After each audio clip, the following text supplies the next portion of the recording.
ಕರ್ನಾಟಕದಲ್ಲಿ ಮಧ್ಯಂತರ ಎಲೆಕ್ಷನ್ ಆಗೋದು ಹಾಗಾದ್ರೆ ಪಕ್ಕಾನ?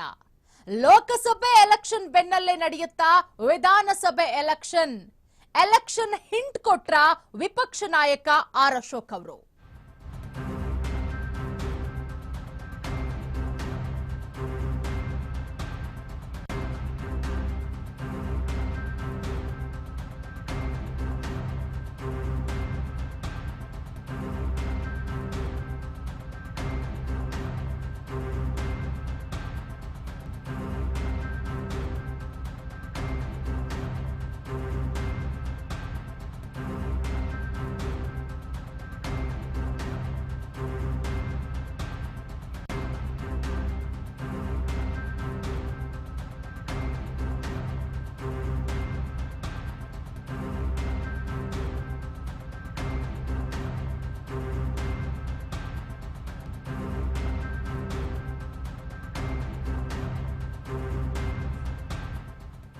ಕರ್ನಾಟಕದಲ್ಲಿ ಮಧ್ಯಂತರ ಎಲೆಕ್ಷನ್ ನಡೆಯೋದು ಪಕ್ಕಾನ? ಲೋಕಸಭೆ ಬೆನ್ನಲ್ಲೇ ನಡೆಯುತ್ತಾ ವಿಧಾನಸಭೆ ಎಲೆಕ್ಷನ್. ನೋಡಿ, ಎಲೆಕ್ಷನ್ ನ ಹಿಂಟ್ ಕೊಟ್ರ ವಿಪಕ್ಷ ನಾಯಕ ಆರ್ ಅಶೋಕ್ ಅವರು.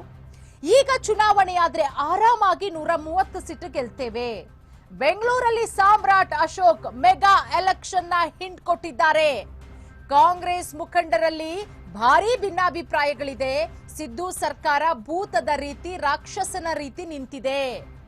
ನಮ್ಮ ಮುಂದೆ ದೊಡ್ಡ ಸವಾಲಿದೆ, ಅದನ್ನ ನಾವು ಎದುರಿಸ್ತೇವೆ. ಹೇಗೇನಾದ್ರೂ ಎಲೆಕ್ಷನ್ ನಡೆದ್ರೆ ನಾವು 130 ಸೀಟನ್ನ ಗೆಲ್ತೇವೆ. ವಿಧಾನಸಭೆ ವಿಸರ್ಜನೆಯಾಗಿ ಎಲೆಕ್ಷನ್ ನಡೆಯುತ್ತೆ. ಸಿದ್ದರಾಮಯ್ಯ ಇದ್ರೆ ಇನ್ನೊಂದು ವರ್ಷ ಅಷ್ಟೇ. ಲೋಕಸಭೆ ಚುನಾವಣೆ ಬಳಿಕ ರಾಜ್ಯದಲ್ಲಿ ಬದಲಾವಣೆಯಾಗುತ್ತೆ. ರಾಜ್ಯದಲ್ಲಿ ಈ ಟಿಪ್ಪು ಸರ್ಕಾರ ಯಾವ ಕಾರಣಕ್ಕೂ ಕೂಡ ಇರಲ್ಲ. ಬಿಜೆಪಿ ಸಭೆಯಲ್ಲಿ ಗುಡುಗಿದ್ದಾರೆ ಸಾಮ್ರಾಟ್ ಅಶೋಕ್ ಅವರು. ಅಶೋಕ್ ಎಲೆಕ್ಷನ್ ಮಾತಿನ ಮರ್ಮವೇನು ಹಾಗಾದ್ರೆ? ಲೋಕಸಭೆ ಎಲೆಕ್ಷನ್ ಬಳಿಕ ರಾಜ್ಯದಲ್ಲಿ ಮಹಾ ಸುನಾಮಿ ಆಗೋದು ಫಿಕ್ಸಾ? ಕಾಂಗ್ರೆಸ್ ನಿರೀಕ್ಷಿತ ಸ್ಥಾನ ಗೆಲ್ಲದಿದ್ರೆ ವಲಸೆ ಶುರುವಾಗುತ್ತಾ? ಲೋಕಸಭೆ ಎಲೆಕ್ಷನ್ ಆದ್ಮೇಲೆ ಕರ್ನಾಟಕದಲ್ಲಿ ಮತ್ತೊಂದು ರಾಜಕೀಯ ಕ್ಷಿಪ್ರ ಕ್ರಾಂತಿ ಆಗುತ್ತಾ?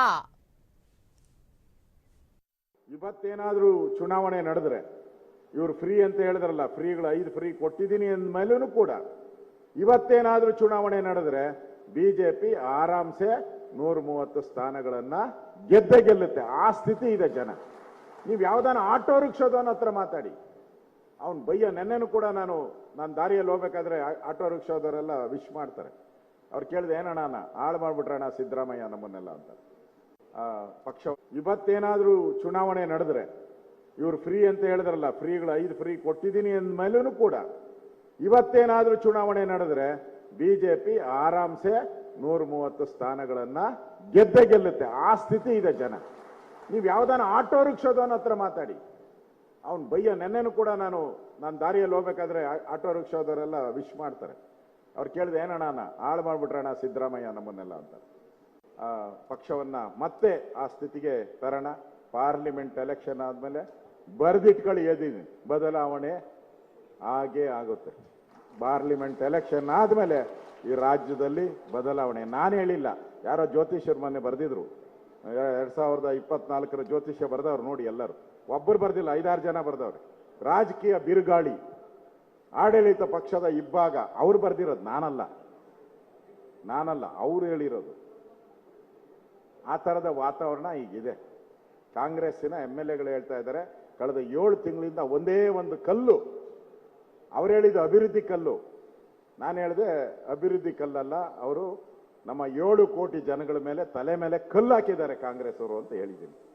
ಅದರಿಂದ ಎಲ್ಲರೂ ರೊಚ್ಚಿಗೆದ್ದಿದ್ದಾರೆ. ಕಾಂಗ್ರೆಸ್ಸಿನ MLAನೂ ರೊಚ್ಚಿಗೆದ್ದಿದ್ದಾರೆ. ಈ ಸರ್ಕಾರ ಇದೇಳ್ನಲ್ಲ, ಟಿಪ್ಪು ಸಂಸ್ಕೃತಿಯ ಸರ್ಕಾರ ಉಳಿಯಲ್ಲ ಇದು.